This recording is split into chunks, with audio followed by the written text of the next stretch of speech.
Can you legitimately rely on an AV receiver in 2022 for all of your home theater and two-channel needs? If my time spent with the Marantz SR8015 is anything to go by, the answer may just be yes, and then some. So let's talk about it.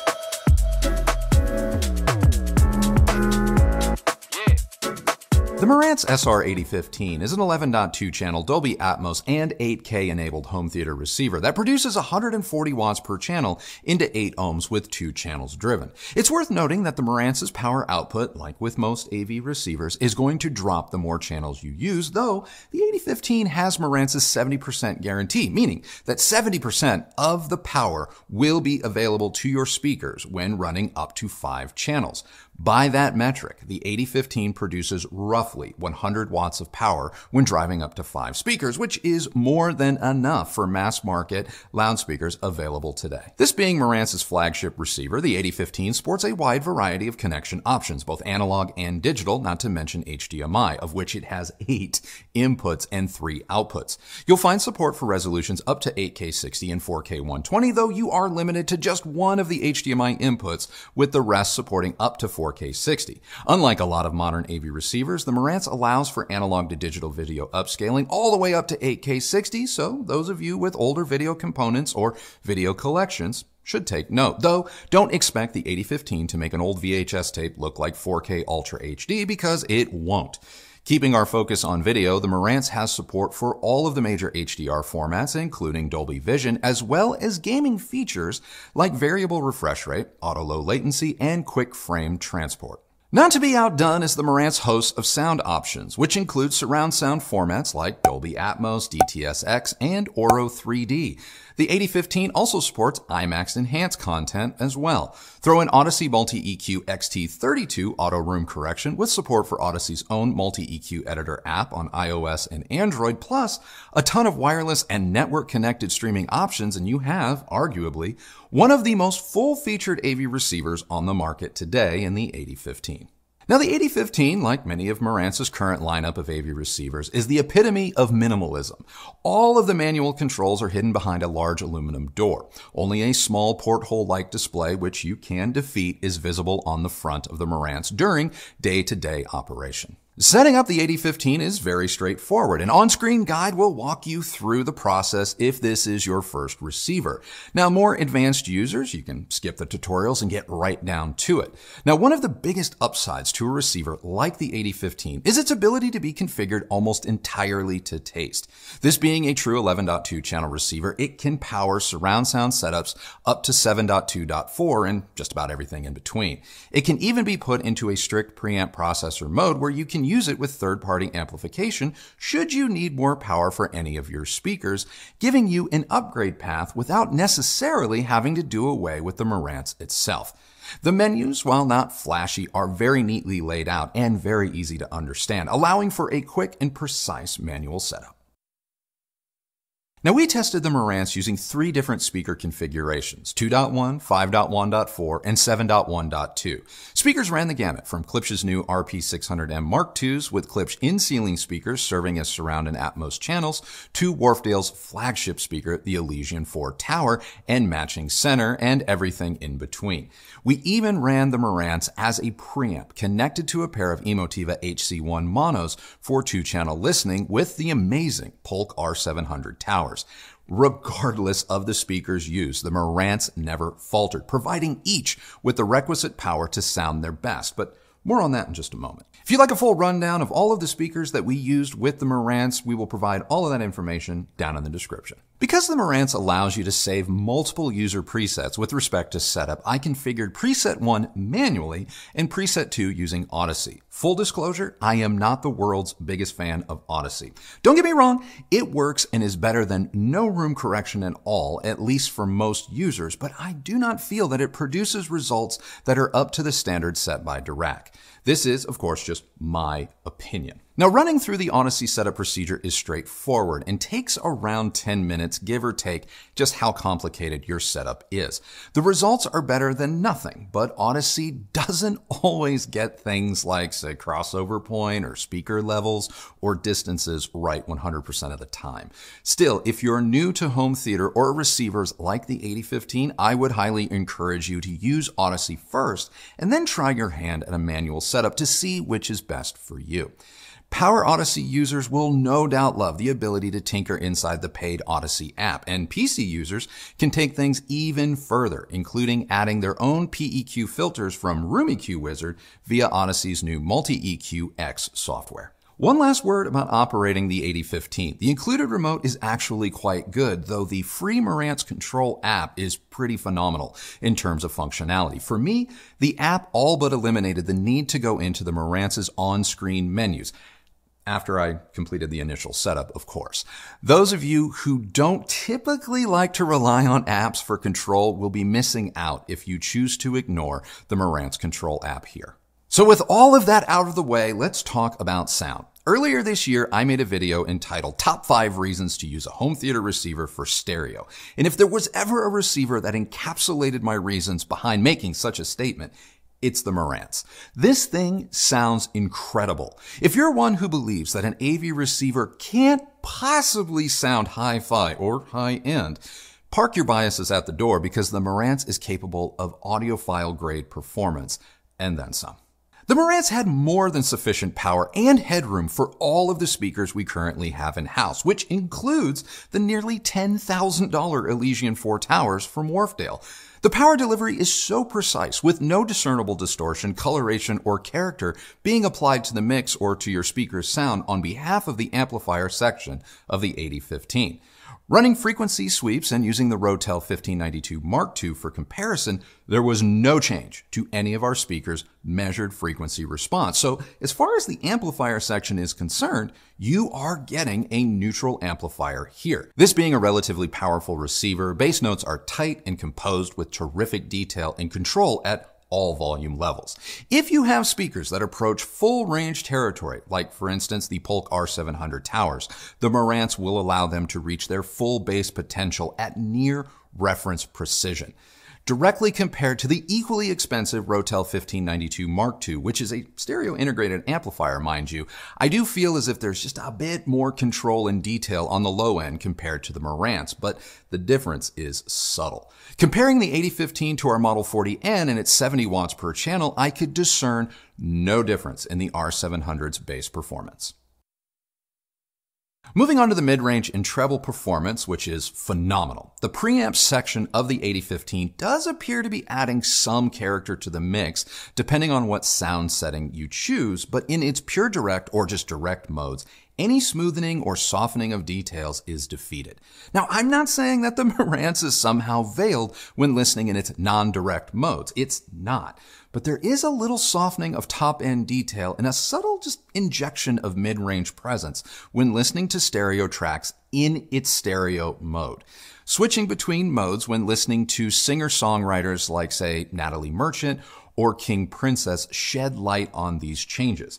It is in stereo mode that the Marantz has a very slight warmth to its tone, though this sensation is not reflected in any sort of change in frequency response. It's just my perception. Still, dialogue is always clear and intelligible, and high-frequency detail is kept in absolute check, never becoming thin, forward, or fatiguing, even at insanely loud volumes. In terms of soundstage, more specifically surround sound performance and dynamics, I'm not sure I've heard better from an AV receiver with one exception, the Rotel 1580 Mark II. The Marantz is either equal to or a very close second to the Rotel. Be it Dolby Digital, DTS, or Atmos, the Marantz is a tour de force and succeeded every time in transforming our living room into a cinema. Christy quite literally giggled on a few occasions when watching blockbuster action films and shows like Kong vs. Godzilla or Stranger Things Season 4. Even upmixing older Dolby content to faux Atmos sounded near as makes no difference the same as native Atmos content. So what about Auro3D? Well, the 8015 was my first experience with the format, and I have to say, after sitting with it for weeks and really drilling down to the essence of what I believe it is doing and what I heard in our room, I can't say it's superior to Dolby or DTS upmixing, but it is different. To me, Auro3D is to surround sound what loudness controls were to old stereo receivers back in the day. An obvious and immediate enhancement of low mid-bass and bass frequencies coupled with just a bit of added energy to the treble, resulting in a greater sense of clarity or impact, though it likely isn't actually producing more of anything. It's just manipulating the signal to sound that way. So if you like it, you should use it. But do I think that Auro3D is the next best thing? No. And seeing as how most of us are going to enjoy it, using it as an upmixer versus natively, I would not make it the deciding factor with respect to whether or not I purchase a particular receiver. But hey, that's just me. Which brings me to dynamics. Again, the Marantz is excellent. Even when watching movies at full tilt, I never felt as if the 8015 was straining for power, though it did get quite warm during these all-out movie marathons. I'm not wholly convinced the 8015 could power a home theater composed of just Magnapan speakers, but any other speaker brand, including so-called high-end ones, should prove to be no problem. Other things to note before we wrap things up, the HDMI switching and scaling is terrific and trouble-free. Just don't expect the Marantz to work miracles with respect to making SD content look like 4K, because nothing really does that, and the Marantz is no exception. I was able to game in 4K 120, courtesy of our PS5, in games like Call of Duty, played in 4K 120, though the gameplay wasn't the thing that impressed me most. It was gaming in full surround sound that proved to be the most fun. Bluetooth and AirPlay connectivity was also flawless. Even the built-in phono preamp proved to be pretty impressive, though maybe not quite to the standards set by some more stereo-oriented gear like the Rotel 1592 Mark II or even the Marantz Model 40N. Now, aside from the Marantz having only one 8K60, 4K 120 equipped HDMI input, there really isn't much to complain about, which brings me to the obvious comparisons.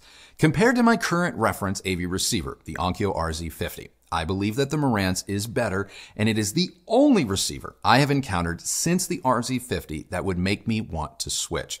The Marantz costs more than double that of the RZ50, which matters, but it also cements the Onkyo's insane value proposition. Do I believe that you get appreciable gains in performance with the Marantz? Yes, but I realize that you are paying for those gains. Still, if you have a more complicated home theater setup and do not want to have to rely on separate outboard amps, the Marantz is going to be the receiver for you. The RZ50 and its sister products from Integra and Pioneer are phenomenal and all but set the benchmark for diminishing returns, which is why I still will be hanging on to mine. But if you want arguably the best AV receiver on the market this side of crazy money, the 8015 is that receiver.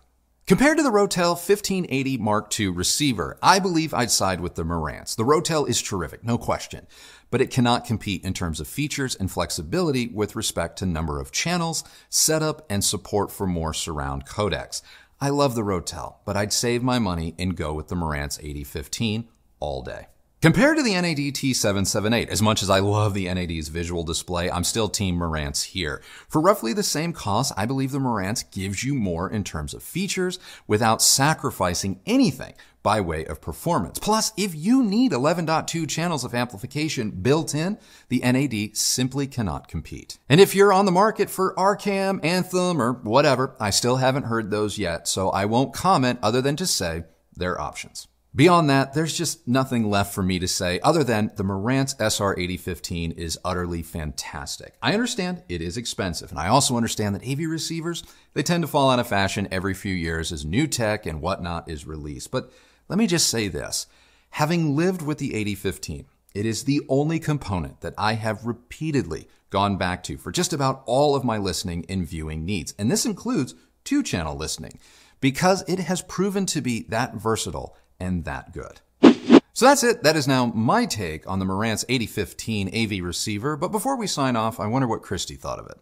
I don't have a ton to add because I think you really covered everything succinctly in your review, and we are pretty much in alignment. Okay. And also, receivers are they're not my forte. Okay, guys. They're voodoo. Do they work? Yes. That's it. All right. That's it. All right. But really, I think it's a really good receiver. Mm-hmm. I love the build quality. I think it's really beautiful. Mm-hmm. It's very simple and minimal, which I like. It's one of the nicer receivers that I've seen. So it definitely looks expensive. Yeah. And I love that. The other thing that I can add is that it did seem to be pretty painless for you to get it up and running. Cannot say that for every receiver that comes through this house. So the fact that you weren't screaming and yelling and, pounding your fist in frustration is not like you do that all the time, but, it seemed to be a pretty seamless process. Yeah, I have to say, is in terms of setup, this receiver actually elicited more outbursts of like, "Oh, cool," rather than "Damn it!" Right. So I can vouch for that as far as its ease of use or seemingly ease of use. Yeah. I know that you touched on this a little bit, but I think it could maybe be helpful to more people who are newer to this home theater business. Okay. At what point do you think a receiver like this one makes the most sense? I mean, rather than going with something less expensive, like, for example, the Onkyo RZ50. Oh, okay. To be perfectly blunt, if your speakers, whether you have 3, 5, or 7, or 2 or 4 Atmos channels, things like that, if your speakers are, say, 85 or 86 dB sensitive, which most speakers are, and you don't need a lot of extra bells and whistles like, say, true independent sub outputs, assignable extra channels or bi-amping, you can get by with a 7 or 9.2 receiver. For the vast majority of people, something like the RZ50 or the equivalent Pioneer or Integra are still going to fit the bill and be likely what they will ever need. And I mean that. The reason you would step up to something like the 8015, in my opinion, is because you want to leave no doubt. Because I really do feel as if the 8015 is, while it's a mass market product, it is a Marantz. They have a AV receiver almost at every price point. What the 8015 is for them is their flagship. And so it deserves to be cross-shopped against flagship receivers from the likes of, say, Lexicon, RCAM, and stuff that's really getting up there in terms of cost. And in that respect, the 8015 kind of becomes the high-end, I'm talking the ultra high-end receiver equivalent of an RZ50, where it does become an actual value. So the 8015 does not need to be purchased by everybody or every home theater enthusiast. But if you are looking for a receiver that will give you arguably cost no object performance that will potentially save you from spending $6, $7, $8, and sometimes even tens of thousands of dollars on a flagship receiver, the 8015 is that solution. So expensive, yes, but if you're truly like, I want to know that I'm getting the most from my home theater setup, the 8015 is a more approachable way to kind of leave no doubt. Awesome. Well, I think that's really helpful. Okay, so, good. I think it's a good question. Yeah. So, awesome. Well, thank you. Anything else? Well, yes. Okay. I am the resident mind reader here, so boy. I know people are going to ask, well, what about the Yamaha A8A, which is going to be similar in price. Mm-hmm. You did not mention it in the comparison section. Yeah. So here's your opportunity. Well, when we had the A8A, it was arguably unfinished. Now, since we have done our review, firmware updates have come out, and depending on who you speak to, the mileage is proving to vary with respect to just how good those updates really are. We have requested to get the A8A, or A8, yeah, A8A. I actually reached out to Yamaha, and I requested to be able to revisit that product, that line because of these recent update announcements. Right. And now what I was told is that while yes, there have been some firmware updates, there are actually going to be additional firmware updates coming. Yeah. And so for that reason, they wanted to wait until that happens. I don't even remember. It was, technical lingo stuff that I can't remember off the top of my head, but or may not even know what they're talking about anyway, if I could, but whatever. Yeah. The short answer is no, we're not going to send it until that rolls out. Yeah. I don't know when that's going to happen because they didn't answer that question. So going back to your initial question, if I'm just going off of my personal experience, the 8015 from Marantz is a more fleshed out product. Now, if you are a tweaker, by that I mean you really like to get in there and be able to noodle with presets, creating your own presets and profiles and adjustments, the Yamaha may be just a hair better in that respect. But if you're not that customer, I think the 8015 is every bit the equal to Yamaha's flagship Avantage receiver. And in my opinion, I would take the Marantz over the Yamaha any day of the week, even though the Marantz only has that one 8K60 4K 120. In all seriousness, if the 8K60 4K 120 capability stretched across all of the inputs on the Marantz, it's a slam dunk. It's a no-brainer. And I understand that there's some of you watching this that may go, 8K is not even a thing. You don't even need that. 4K 60 is the best. Yeah, for movies, absolutely. But if you want to run a PS5 and an Xbox simultaneously, connected to the same device at their highest potential, the Marantz is going to force you to have to switch.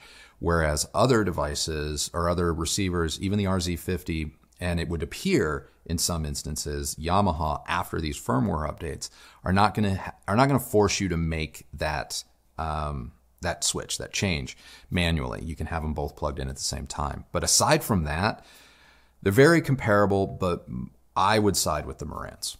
Okay. The only other one I could think of that you didn't mention, and I know we haven't reviewed this, we have not heard it, but I can anticipate that people may ask about it, and that would be DENON's top of the line, the X6700, which is technically a good $700 cheaper. Is it? It's priced right now at least $3,099. Okay. And the Marantz is like 37. Is 38. 38. Shy. Wow. Yeah. Well, $37.99. Whatever. 38. I round up. Manufacturers don't like it when you do that. Oh God, by the way. yeah, I know. But it's like, come on now. Yeah. The Denon, it's 11 channels. Okay. At 140 watts per channel. So basically comparable. I don't recall there being like that sort of 70% guarantee, which is quite. I know you touched on that in terms of what the power output is, how the power output changes as you add speakers. Yeah. Which I thought was really interesting because historically, manufacturers that make these kinds of receivers, they don't tell you jack, what, when it comes to. Well, they do that on purpose. Well, sure. Yeah. They do that on purpose, partially because when you're buying a 100-watt receiver, but then you find out when you hook up 7 speakers to it, it only produces 30 watts. A lot of people would be like, hey, but I paid for 100. Yeah, it doesn't market as well as the 100-watt figure. But I thought it was interesting that they were willing to provide that type of information. They do and they don't. They provide it with a percentage. Okay. And a lot of people. More than anything. It is more than what anybody not named NAD does. Or actually Rotel. I believe the Rotel and the NAD both have all channels driven ratings. But again, those are costlier pieces. And they're also, the Rotel is equally powerful. And if I'm remembering correctly, the NAD is not. But NAD does disclose their power ratings, all channels driven. That's just kind of a thing that NAD does. I love that about Marantz, the 70% thing. That does make it somewhat easier to discern what type of power you can expect. In the review, I said roughly 100. So some of you, if you're mathematicians or whatnot, going, it's actually not 100. I know, it's like 98, 99 watts. I rounded up. But yeah, I think it's pretty cool. But getting back to the Denon, unfortunately, I don't know anything about the Denon. And while I would normally say that Denon and Marantz are somewhat interchangeable, because there's such a drastic price difference between the 8015 and the Denon that you're referencing, I'm sensing that there might be more differences between the two units to warrant that price jump or decrease, even though the amplifier power does appear to be the same. So I don't want to speculate. You kind of caught me off guard on that one. And kudos to you, for looking that up. Look, I have been more than impressed with Denon's X series of receivers. I think they're fantastic. I'm not a big proponent of their S line, but the X line has proven to be pretty solid. So if everything checks out for you and the Denon makes more fiscal sense, I see no reason to push you away from it. But I have not heard it, so I can't tell you, in my experience, definitively which one I would pick. Okay, that's fair enough. Okay. Well, that covers everything. That's everything? Yeah, it's a good product. Yeah, it's rock solid. I absolutely love it. So Marantz has been kind of knocking it out of the park You lately. know what? I didn't want to be the one to say it, but they're on a little bit of a streak, at least in this house. They're doing things right. And I don't know. I'm excited. I'm liking what they're putting down. Anyway, that is now our review of the Marantz SR8015 11.2 channel AV receiver. What did you guys think? Let us know down in the comments below. And while you're down there, question of the day for you is this. After this review and after all the stuff we've covered on this channel, come on, do you think it's possible that an AV receiver can serve as the centerpiece to both a home theater and 2-channel setup? Be honest. I mean it. I want to have a legitimate conversation, so let's get it going. If you like this video, please do give it a thumbs up, like, and subscribe. Go ahead and ring that bell so that you're notified when new videos come out. If you use any of the links that Kristi left for you down below, or you leave us a thanks, or you become a member, all of these things on top of hitting thumbs up, like, and telling everyone about these videos helps the channel immensely. And Kristi and I thank you all for doing what you can to show your support for the work that we do here. It really does mean a lot. Follow me on Instagram at Recovering Audiophile, and that is it for us today. So remember, the only person who has to like the sound of your system is you. So happy listening, everybody. Thank you so much for watching, and we'll see you on the next video. Bye.